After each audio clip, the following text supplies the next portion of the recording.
وَلَقَدْ صَرَّفْنَا فِي هَذَا الْقُرْآنِ لِيَذَّكَّرُوا وَمَا يَزِيدُهُمْ إِلَّا نُفُورًا قُلْ لَوْ كَانَ مَعَهُ آلِهَةٌ كَمَا يَقُولُونَ إِذًا لَابْتَغَوْا إِلَى ذِي الْعَرْشِ سَبِيلًا۔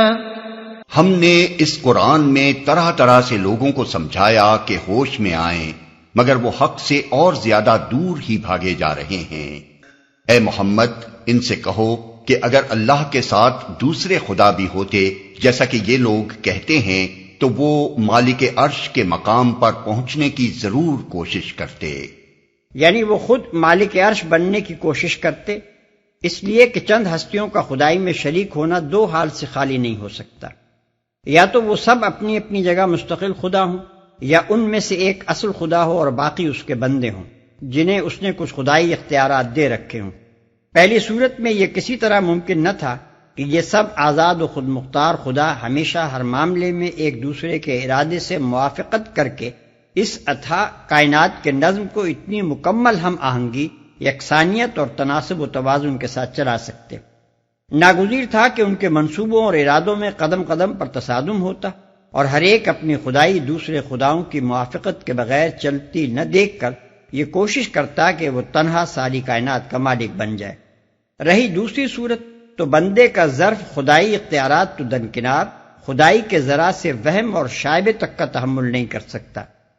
اگر کہیں کسی مخلوق کی طرف ذرا سی خدائی بھی منتقل کر دی جاتی تو وہ پھٹ پڑتا، چند لمحوں کے لیے بھی بندہ بن کر رہنے پر راضی نہ ہوتا اور فوراً ہی خداوند عالم بن جانے کی فکر شروع کر دیتا۔ جس کائنات میں گیہوں کا ایک دانہ اور گھاس کا ایک تنکا بھی اس وقت تک پیدا نہ ہوتا ہو جب تک کہ زمین و آسمان کی ساری قوتیں مل کر اس کے لیے کام نہ کریں، اس کے متعلق صرف ایک انتہا درجے کا جاہل اور کن ذہن آدمی ہی یہ تصور کر سکتا ہے کہ اس کی فرماروائی ایک سے زیادہ خود مختار یا نیم مختار خدا کر رہے ہوں گے، ورنہ جس نے کچھ بھی اس نظام کے مزاج اور طبیعت کو سمجھنے کی کوشش کی ہو وہ تو اس نتیجے پر پہنچے بغیر نہیں رہ سکتا کہ یہاں خدائی بالکل ایک ہی کی ہے اور اس کے ساتھ کسی درجے میں بھی کسی اور کے شریک ہونے کا قطعی امکان نہیں ہے۔ سبحانہ وتعالی عما یقولون علوا کبیرا تسبح له السماوات السبع والأرض ومن فيهن وإن من شيء إلا يسبح بحمده ولكن لا تفقهون تسبيحهم إنه كان حليما غفورا۔ پاک ہے وہ اور بہت بالا و برتر ہے ان باتوں سے جو یہ لوگ کہہ رہے ہیں۔ اس کی پاکی تو ساتوں آسمان اور زمین اور وہ ساری چیزیں بیان کر رہی ہیں جو آسمان و زمین میں ہیں۔ کوئی چیز ایسی نہیں ہے جو اس کی حمد کے ساتھ اس کی تسبیح نہ کر رہی ہو، مگر تم ان کی تسبیح سمجھتے نہیں ہو۔ حقیقت یہ ہے کہ وہ بڑا ہی بردبار اور درگزر کرنے والا ہے۔ جو آسمان و زمین میں ہیں، یعنی ساری کائنات اور اس کی ہر شے اپنے پورے وجود سے اس حقیقت پر گواہی دے رہی ہے کہ جس نے اس کو پیدا کیا ہے اور جو اس کی پروردگاری و نگہبانی کر رہا ہے، اس کی ذات ہر عیب اور نقص اور کمزوری سے منزہ ہے، اور وہ اس سے بالکل پاک ہے کہ خدائی میں کوئی اس کا شریک و سہیم ہو۔ کوئی چیز ایسی نہیں جو اس کی حمد کے ساتھ اس کی تسبیح نہ کر رہی ہو۔ حمد کے ساتھ تسبیح کرنے کا مطلب یہ ہے کہ ہر شے نہ صرف یہ کہ اپنے خالق اور رب کا عیوب و نقائص اور کمزوریوں سے پاک ہونا ظاہر کر رہی ہے، بلکہ اس کے ساتھ وہ اس کا تمام کمالات سے متصف اور تمام تعریفوں کا مستحق ہونا بھی بیان کرتی ہے۔ ایک ایک چیز اپنے پورے وجود سے یہ بتا رہی ہے کہ اس کا صانع اور منتظم وہ ہے جس پر سارے کمالات ختم ہو گئے ہیں، اور حمد اگر ہے تو بس اسی کے لیے ہے۔ درگزر کرنے والا ہے، یعنی اس کا حلم اور اس کی شان غفاری ہے کہ تم اس کی جناب میں گستاخیوں پر گستاخیاں کیے جاتے ہو اور اس پر طرح طرح کے بہتان تراشتے ہو، اور پھر بھی وہ درگزر کیے چلا جاتا ہے، نہ رزق بند کرتا ہے، نہ اپنی نعمتوں سے محروم کرتا ہے، اور نہ ہر گستاخ پر فوراً بجلی گرا دیتا ہے۔ پھر یہ بھی اس کی بردباری اور اس کے درگزر ہی کا ایک کرشمہ ہے کہ وہ افراد کو بھی اور قوموں کو بھی سمجھنے اور سنبھلنے کے لیے کافی مہلت دیتا ہے۔ انبیاء اور مصلحین اور مبلغین کو ان کی فہمائش اور رہنمائی کے لیے بار بار اٹھاتا رہتا ہے، اور جو بھی اپنی غلطی کو محسوس کر کے سیدھا راستہ اختیار کر لے اس کی پچھلی غلطیوں کو معاف کر دیتا ہے۔ وَإِذَا قَرَأْتَ الْقُرْآنَ جَعَلْنَا بَيْنَكَ وَبَيْنَ الَّذِينَ لَا يُؤْمِنُونَ بِالْآخِرَةِ حِجَابًا مَسْتُورًا وَجَعَلْنَا عَلَى قُلُوبِهِمْ أَكِنَّةً أَن يَفْقَهُوهُ وَفِي آذَانِهِمْ وَقْرًا وَإِذَا ذَكَرْتَ رَبَّكَ فِي الْقُرْآنِ وَحْدَهُ وَلَّوْا عَلَى أَدْبَارِهِمْ نُفُورًا۔ جب تم قرآن پڑھتے ہو تو ہم تمہارے اور آخرت پر ایمان نہ لانے والوں کے درمیان ایک پردہ حائل کر دیتے ہیں اور ان کے دلوں پر ایسا غلاف چڑھا دیتے ہیں کہ وہ کچھ نہیں سمجھتے اور ان کے کانوں میں گرانی پیدا کر دیتے ہیں۔ اور جب تم قرآن میں اپنے ایک ہی رب کا ذکر کرتے ہو تو وہ نفرت سے منہ موڑ لیتے ہیں، گرانی پیدا کر دیتے ہیں۔ یعنی آخرت پر ایمان نہ لانے کا یہ قدرتی نتیجہ ہے کہ آدمی کے دل پر قفل چڑھ جائیں اور اس کے کان اس دعوت کے لیے بند ہو جائیں جو قرآن پیش کرتا ہے۔ ظاہر ہے کہ قرآن کی تو دعوت ہی اس بنیاد پر ہے کہ دنیاوی زندگی کے ظاہری پہلو سے دھوکہ نہ کھاؤ۔ یہاں اگر کوئی حساب لینے والا اور جواب طلب کرنے والا نظر نہیں آتا تو یہ نہ سمجھو کہ تم کسی کے سامنے ذمہ دار اور جواب دہ ہو ہی نہیں۔ یہاں اگر شرک، دہریت، کفر، توحید سبھی نظریے آزادی سے اختیار کیے جا سکتے ہیں اور دنیاوی لحاظ سے کوئی خاص فرق پڑتا نظر نہیں آتا تو یہ نہ سمجھو کہ ان کے کوئی الگ الگ مستقل نتائج ہیں ہی نہیں۔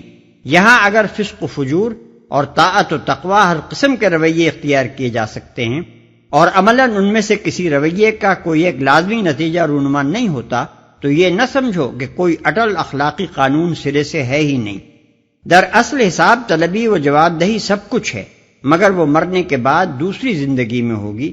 توحید کا نظریہ برحق اور باقی سب نظریات باطل ہیں، مگر ان کے اصلی اور قطعی نتائج حیات بعد الموت میں ظاہر ہوں گے، اور وہیں وہ حقیقت بے نقاب ہوگی جو اس پردہ ظاہر کے پیچھے چھپی ہوئی ہے۔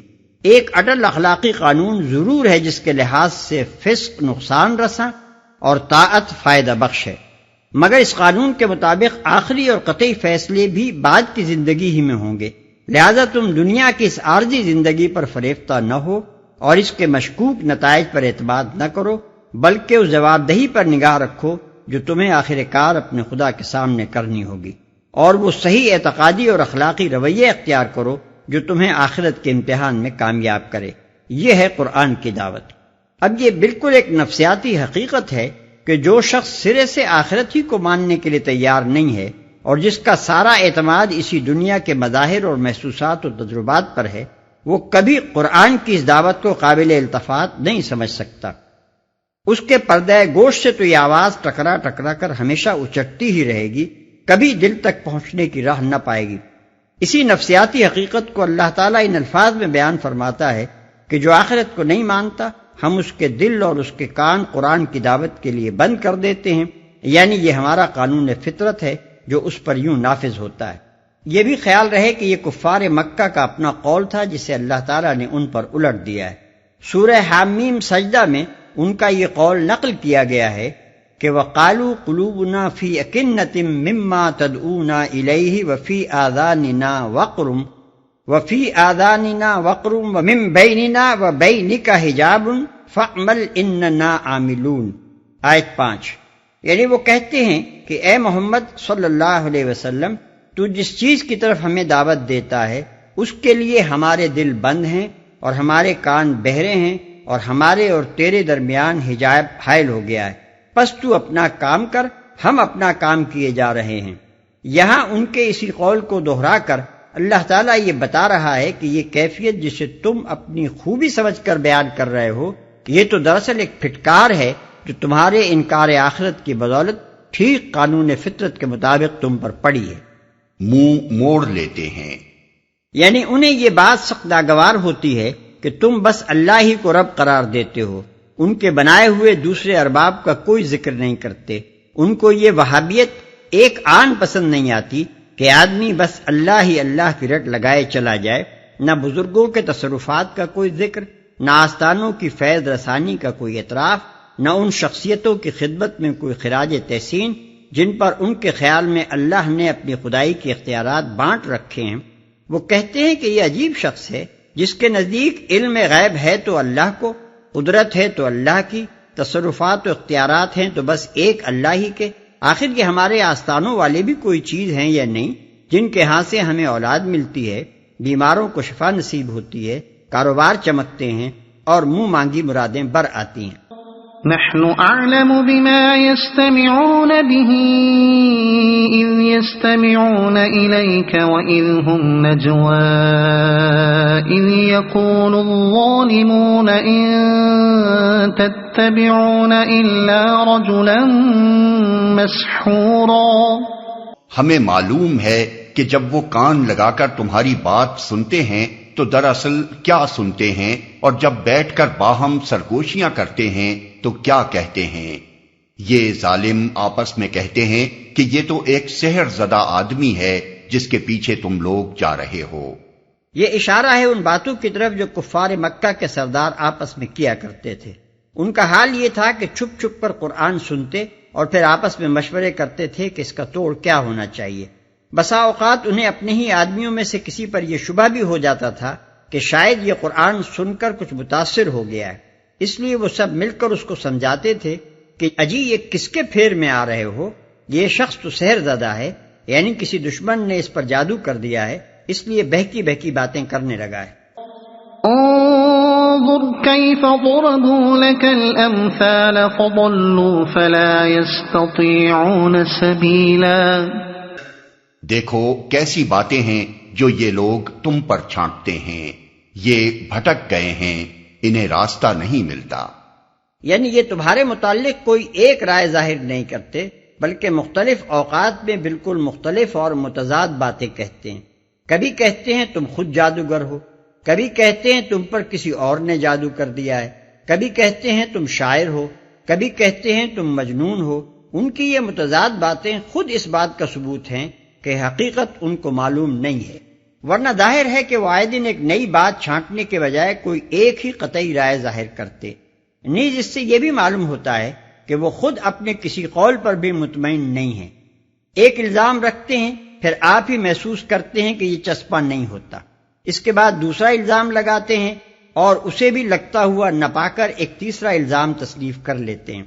اس طرح ان کا ہر نیا الزام ان کے پہلے الزام کی تردید کر دیتا ہے، اور اس سے پتہ چل جاتا ہے کہ صداقت سے ان کو کوئی واسطہ نہیں ہے، محض عداوت کی بنا پر ایک سے ایک بڑھ کر جھوٹ گھڑے جا رہے ہیں۔ قالوا أَإِذَا كُنَّا عِظَامًا وَرُفَاتًا أَإِنَّا لَمَبْعُوثُونَ خَلْقًا جَدِيدًا قُلْ كُونُوا حِجَارَةً أَوْ حَدِيدًا أَوْ خَلْقًا مِّمَّا يَكْبُرُ فِي صُدُورِكُمْ فَسَيَقُولُونَ مَن يُعِيدُنَا قُلِ الَّذِي فَطَرَكُمْ أَوَّلَ مَرَّةٍ فَسَيُنْغِضُونَ إِلَيْكَ رُءُوسَهُمْ وَيَقُولُونَ مَتَىٰ هُوَ قُلْ عَسَىٰ أَن يَكُونَ قَرِيبًا۔ وہ کہتے ہیں جب ہم صرف ہڈیاں اور خاک ہو کر رہ جائیں گے تو کیا ہم نئے سرے سے پیدا کر کے اٹھائے جائیں گے؟ ان سے کہو تم پتھر یا لوہا بھی ہو جاؤ یا اس سے بھی زیادہ سخت کوئی چیز جو تمہارے ذہن میں قبول حیات سے بعید تر ہو، پھر بھی تم اٹھ کر رہو گے۔ وہ ضرور پوچھیں گے کون ہے وہ جو ہمیں پھر زندگی کی طرف پلٹا کر لائے گا؟ جواب میں کہو وہی جس نے پہلی بار تم کو پیدا کیا۔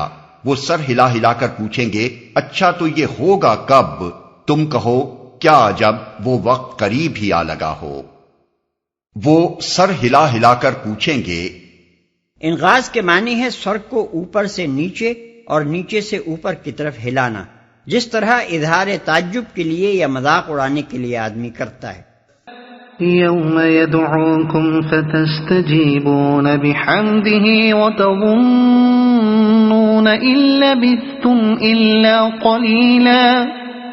جس روز وہ تمہیں پکارے گا تو تم اس کی حمد کرتے ہوئے اس کی پکار کے جواب میں نکل آؤ گے، اور تمہارا گمان اس وقت یہ ہوگا کہ ہم بس تھوڑی ہی دیر اس حالت میں پڑے رہے ہیں۔ یعنی دنیا میں مرنے کے وقت سے لے کر قیامت میں اٹھنے کے وقت تک کی مدت تم کو چند گھنٹوں سے زیادہ محسوس نہ ہوگی۔ تم اس وقت یہ سمجھو گے کہ ہم ذرا دیر سوئے پڑے تھے کہ یکایک اس شور محشر نے ہمیں جگہ اٹھایا۔ اور یہ جو فرمایا کہ تم اللہ کی حمد کرتے ہوئے اٹھ کھڑے ہوگے، تو یہ ایک بڑی حقیقت کی طرف ایک لطیف اشارہ ہے۔